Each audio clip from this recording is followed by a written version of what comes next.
защото той беше и на други мои премиери. Това е Христо Николов. Нека да го аплодираме на него. В тази връзка благодаря и на Кремена Георгиева, с която направихме записите от музика за тази вечер. Благодаря на Радио Варна.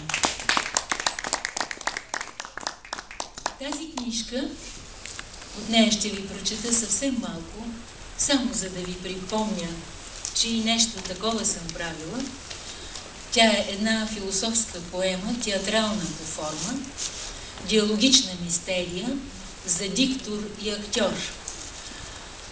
Става въпрос за дикторът, представител на звездните селения, и за човекът, който е дошъл да изживее 4-те сезона на живота, да мине през детството, през младостта, през средната възраст и накрая през старостта.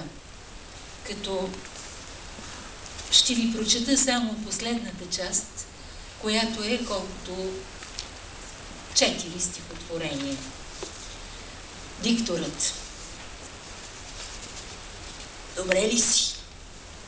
До старостта ли стигна? Тук фанфари няма.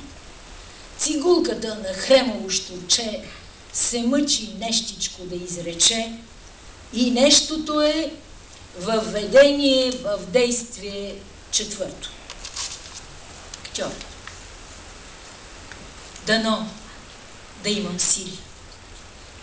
Не се окайвам и не се отчаивам. Дори и на бастун да се подпирам, аз вече се подпирам. До края ще достигна без да спирам. Да, помня. Бях дете, което за всяко нещо имаше въпроси 100. Това дете от мен изчезна. Сега къде е то? Терзанията минали да можех да забравя, ала светкавици секат на слепоочията здрача, а спомините са гора, самотен сред гората крача. Простете ми, аз даже плача, защото над илюзиите мои вече вее хлад, а хладният ми разум помни, бях горещ и млад и мислех си, че времето е мое, че съм владетел на момента, а всичко отлетя като на кинолента. Каква направа е човекът? Ах, каква направа! Завързане за битието с верига здрава.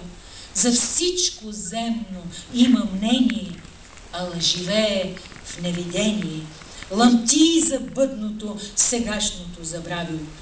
Нареченото с името сега в блатото потъва. То се дави, а бъдното е птица и лети.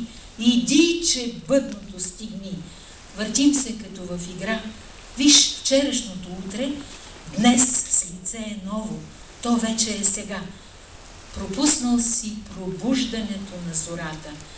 Пропуснал си и залеза зад планината.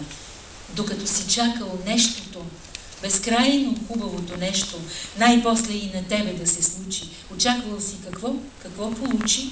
Изгуби златните си дни. Върни се там при тях се ти върни. Завърнеш ли се, ще откриеш, ах, сълзи е имало, ала и щастие е имало след тях.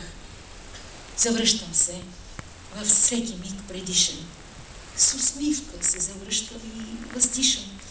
В разцвета на живота си аз бях същинска.